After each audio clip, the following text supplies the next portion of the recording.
Welcome, everybody. Let's talk real estate. Your weekly BS with Barry Saywitz about the current commercial real estate market here in Southern California. As we take a no BS look at both sides of the issues driving this market today to find the best solutions going forward. With our man right in the middle, it's Barry Saywitz. Hey, Barry. Hey, good morning, Paul, and good morning to all of our viewers and our listeners out there. Welcome back. If it's Tuesday, we're here talking real estate. I am Barry Saywitz, president of the Saywitz Company and managing partner of Barry Saywitz Properties. And if it's one thing I've learned in my 30-plus years of doing this, it's to try and surround yourself with good people that give you good advice and good information so you can make sound business decisions. And we're here today.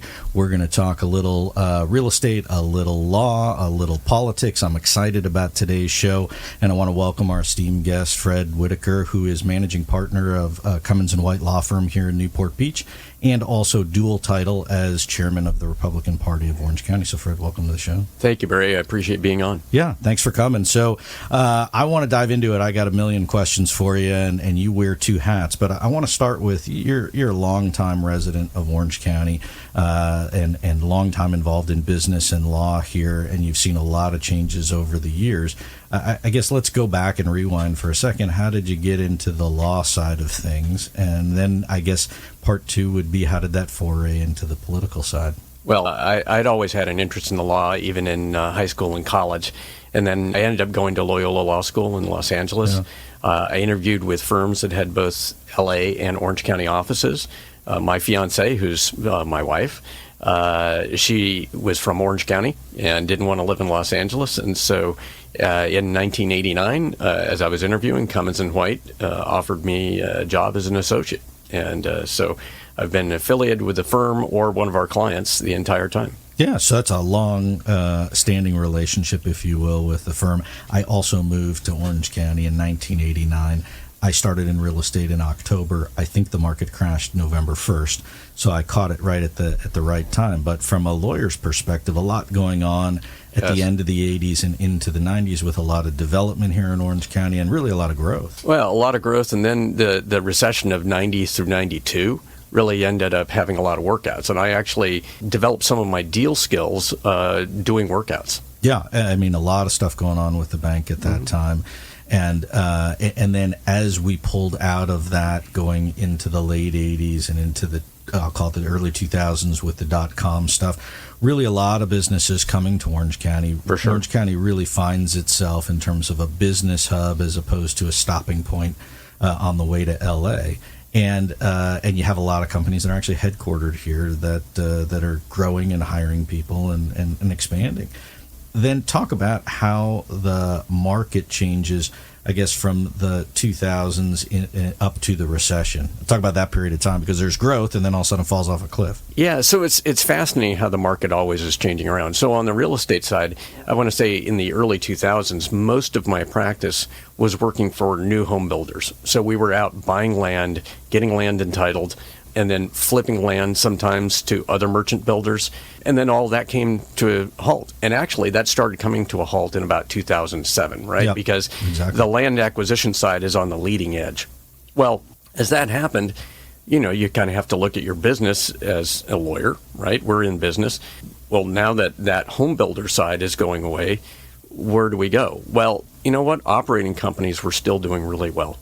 And one of the things that I find fascinating about the atmosphere in Orange County is that there are long-held family businesses, and I worked for one for many years, SC Fuels, owned by the Granke family, operating businesses that the owners not only make a profit in their business, they pour that profit back into the business, they buy the commercial real estate that their business operates in, they then take the excess profits, and they often pour it into income-producing real estate here in Southern California and around the country. Yeah. They create generational wealth, really just with their bare hands. And it's an honor to be able to serve that clientele. We act as outside general counsel to privately held companies, the entrepreneurs who own them, and their families.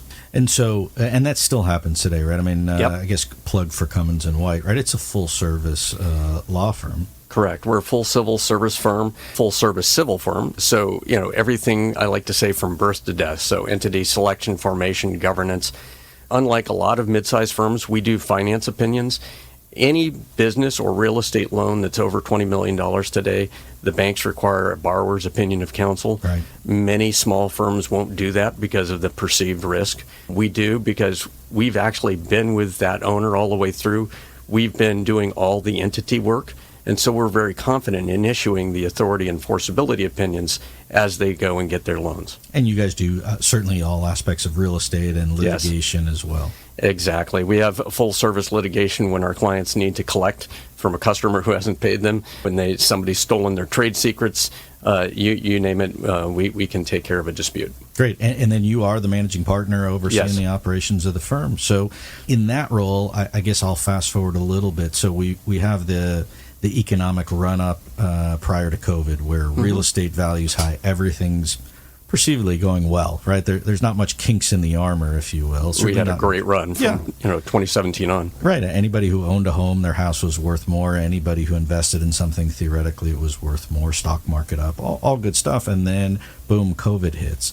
So now you have clients calling, I'm guessing, in a bit of a panic, wondering what the heck they're going to do.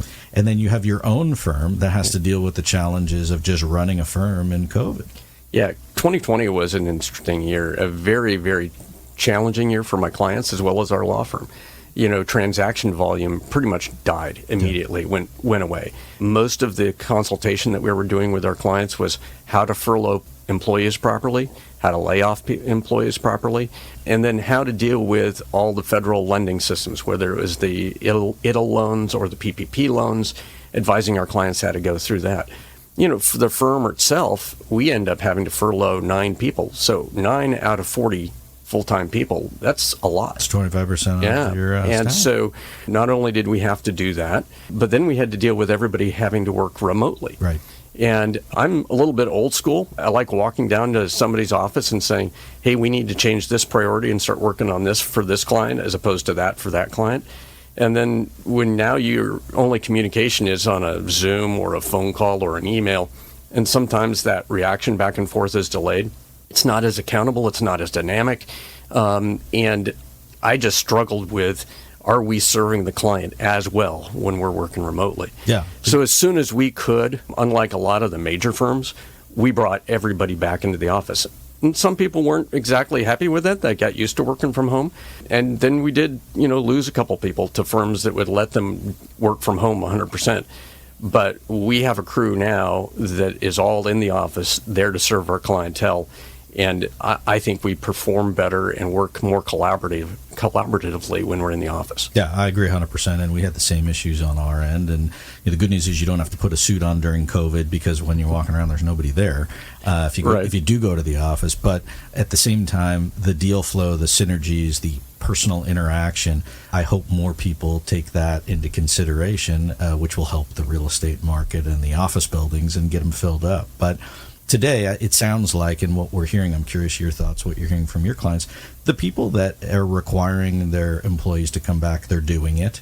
The people that are flexible with some in, some out, or part-time here, part-time there, they've already set that up. And then the people who either refuse to come to work, they're either going to a company that will allow them to do that or they're not. Right. Exactly. And we're seeing that across our clients as well as our competitors. And I think we have a little bit of an advantage, especially for the type of clientele that we serve, where it's still an owner-driven business, and the owner likes having their advisors in the office. They like being able to know they're going to pick up the phone, get them immediately, and come see them if they need to. Yeah. I thought that it was such an interesting thing. COVID was such an artificial shock to the system. Whereas, in 2020, not only did my clients suffer, we were down over 20% year over year in gross revenue, but we were up 25% in gross revenue in 2021 from 2019. So we basically had a 45% swing in just 2 years.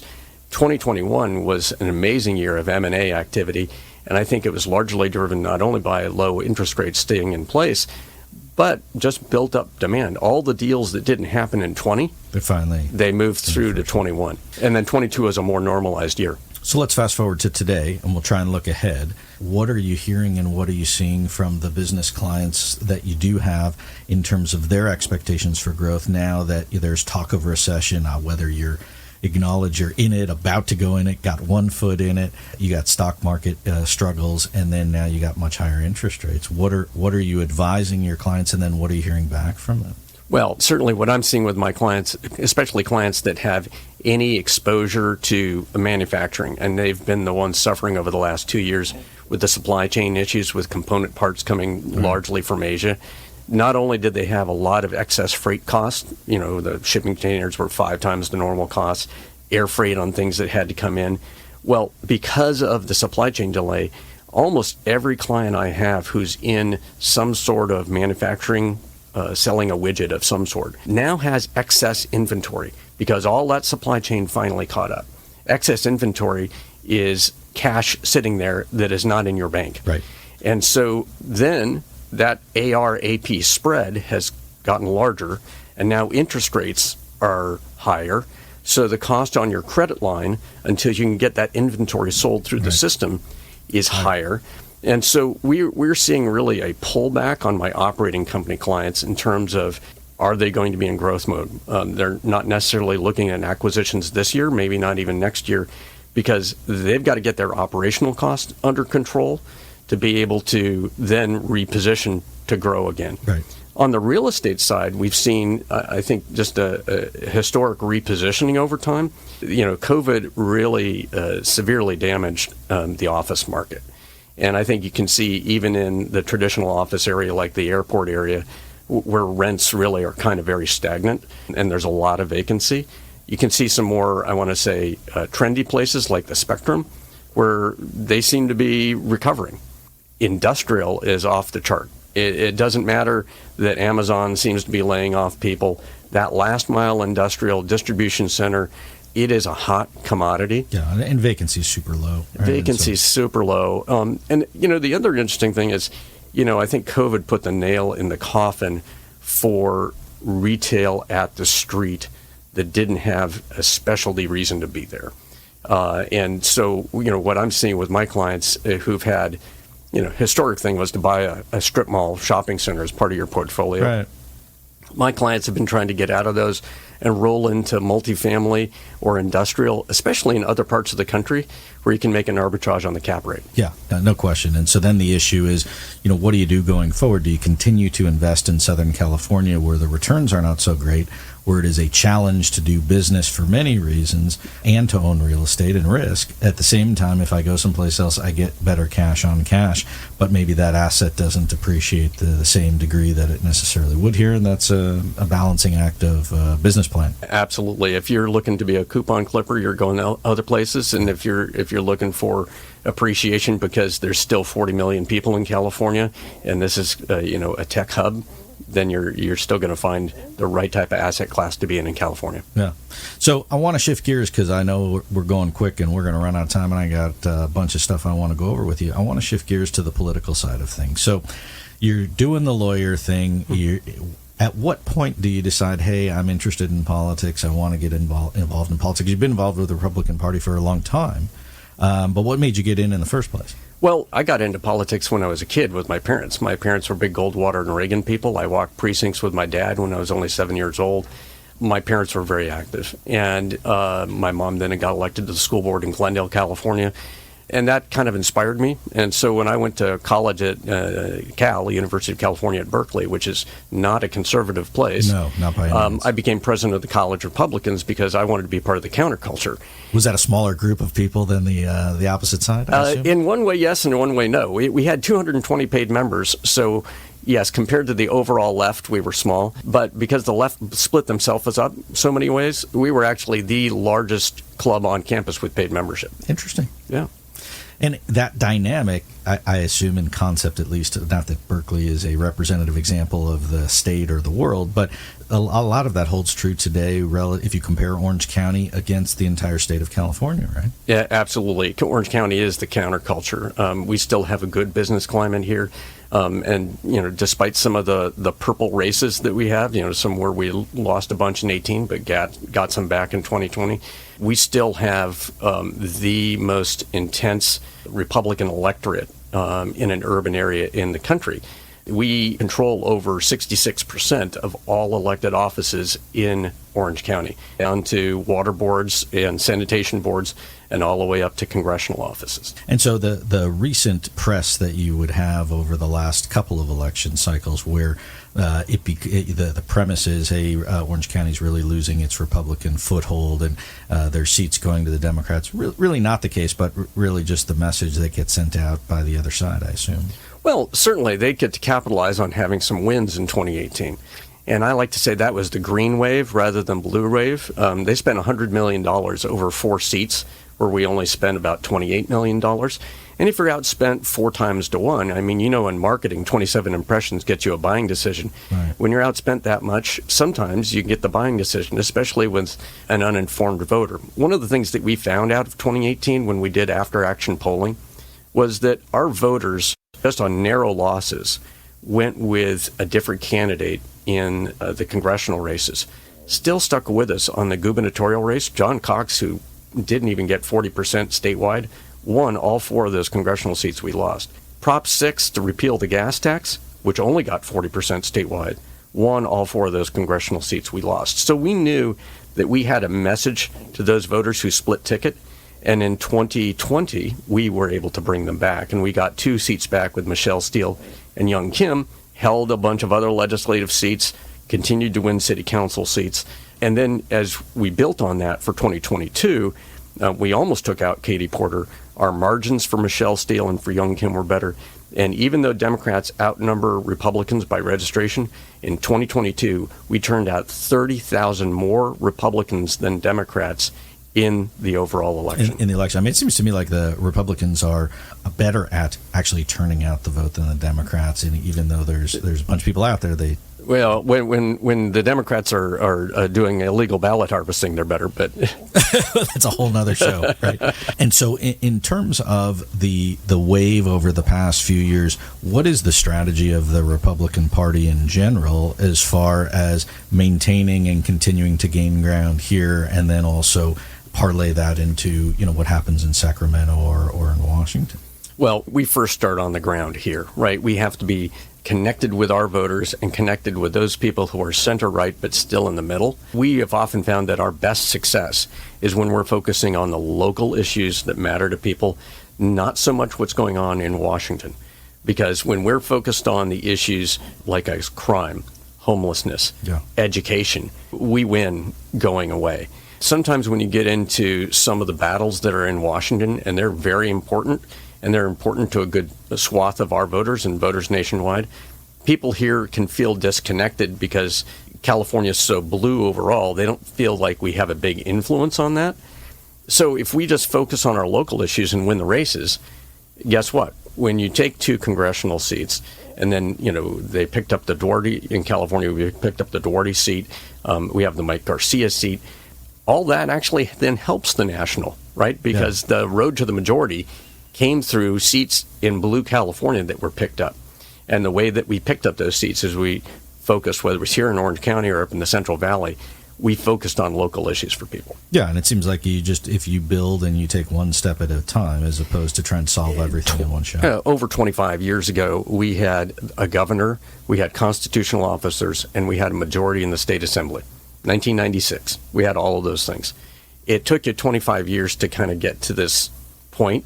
It's going to take you a long period of time incrementally to get back to where we're having, governors like Reagan, Duke Mason, and Wilson. Yeah. And so as we sit today, how does it go in Sacramento with trying to get the voice out and trying to get things accomplished for the folks on the Republican side of the aisle? It seems like it's a challenge. Oh, it's a big challenge because we're in the super minority. And once we can break that super minority position, then we can have an influence and stop taxes. So in 2014, where we were able to break the super minority, we had 2 full years where no taxes got passed by the legislature. And so that's a critical message to send out to voters. The state party, the state legislative caucuses, and our county parties all have a coordinated plan to take back 8 seats in the Assembly, and I think it's 4 seats in the Senate, to make sure we can break that supermajority in 2 terms. And when we do that, then we can have real influence. The other thing that all of our legislators have the power to do is they have the unilateral right as a member of the legislature to go to the Legislative Analyst Office, the LAO, and ask them to audit a particular program. And all of them are going to start doing this, where they're going to then go have press conferences when these audits come back.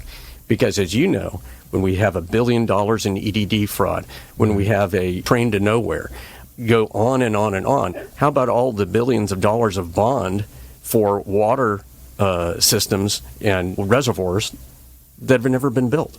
Once we get that message out to voters, then you're starting to see a sea change. And so let's look ahead then, because people are already talking about 2024 and what's going to happen, and there are important seats in the state of California and Orange County, and in addition to the country, obviously, with the presidential election. What strategies does the Republican Party here have going forward, and maybe who are some of the races or the people to watch? Well, I think, the big race to watch here in Orange County is Congressional 47. So Katie Porter spent $28 million to barely retain her seat.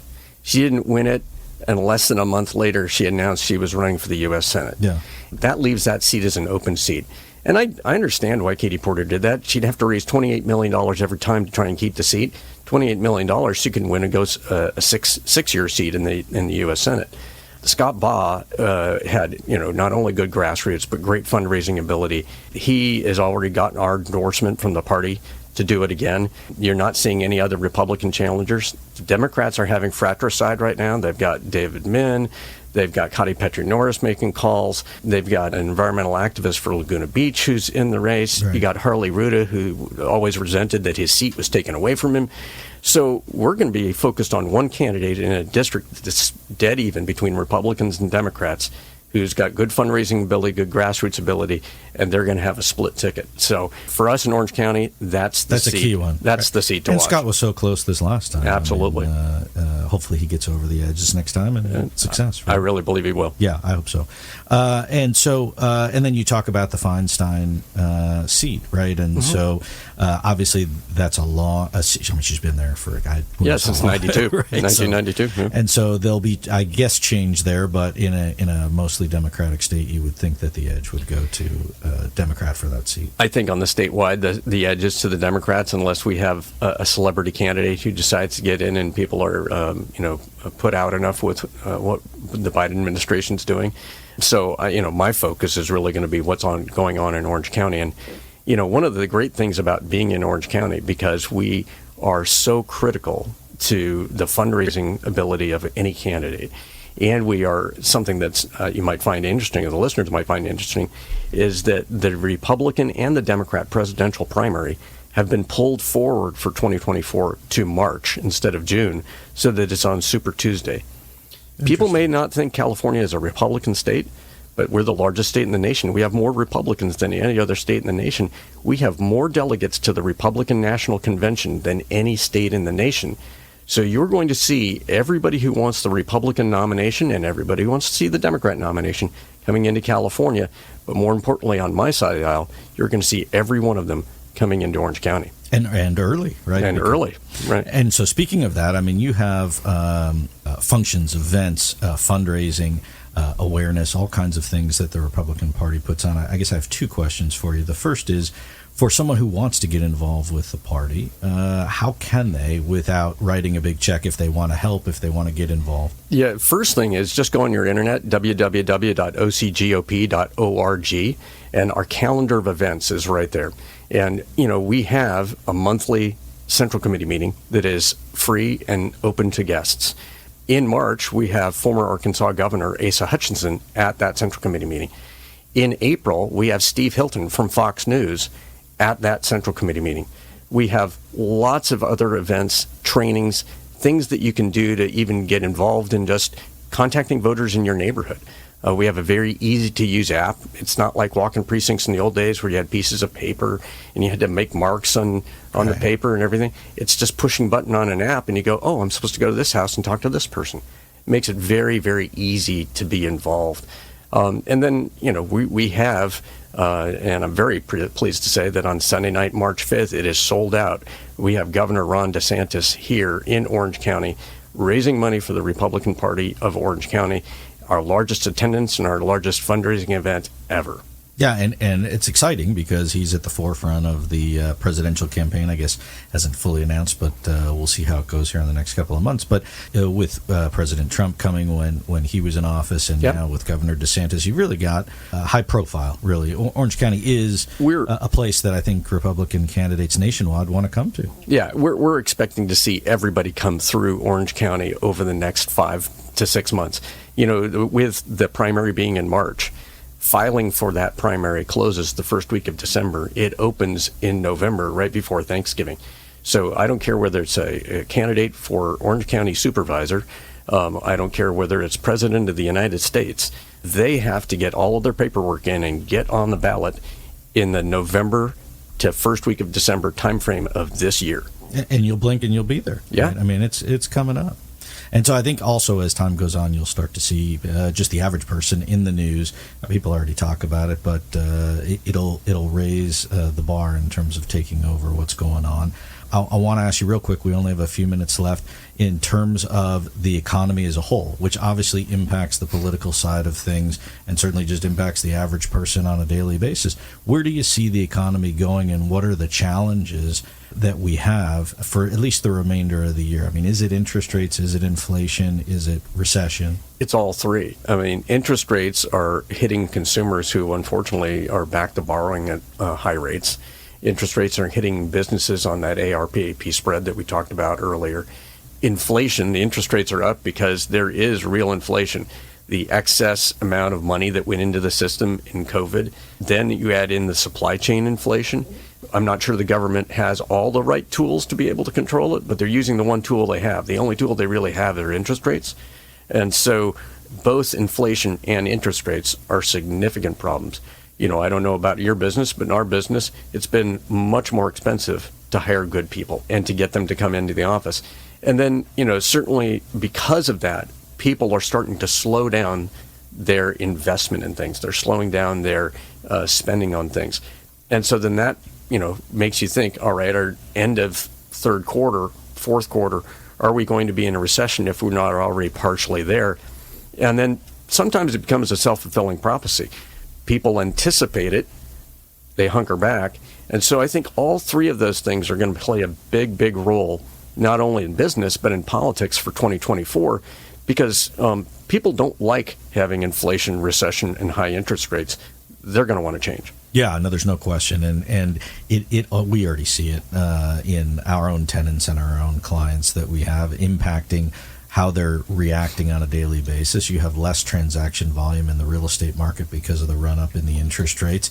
And at the end of the day, that has to trickle down to what's going on with the rest of things. I think it's been slow to have the impact that it needs. But between now and the end of the year, when the political side will start to heat up even more, I think you're going to see some more changes in the economy, and it's going to impact what people are doing and saying about their own campaigns. Well, it's interesting. In the last campaign, inflation started off like at the number 5 issue, where crime and homelessness were number 1 and number 2. Inflation moved up to the number 3 issue by the time November hit.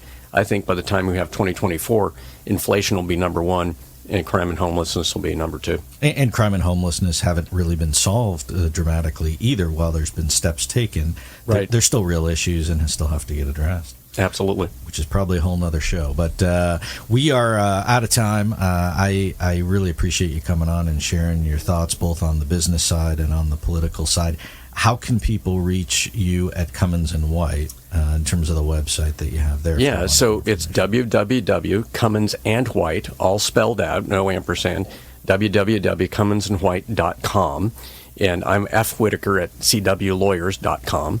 On the political side, it's www.ocgop.org, and you'll absolutely see every event and program we have to offer there. That's great. And so I appreciate you sharing your thoughts on both sides of the equation, and much continued success to you, to your firm, to your family, to the Republican cause, and to the events that you have coming up. And I appreciate you coming on. Thank you very much for having me, Barry. I enjoyed it. So I'm Barry Saywitz, president of the Saywitz Company, and we appreciate all of our viewers and listeners tuning in and listening in. And I want to thank all the folks here at OC Talk Radio for helping us put the show on every week.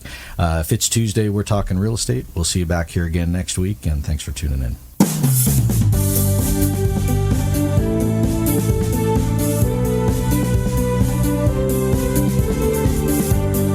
There you have it. You've been listening to Let's Talk Real Estate, your weekly BS with Barry Saywitz about the current state of the real commercial real estate market right here in Southern California.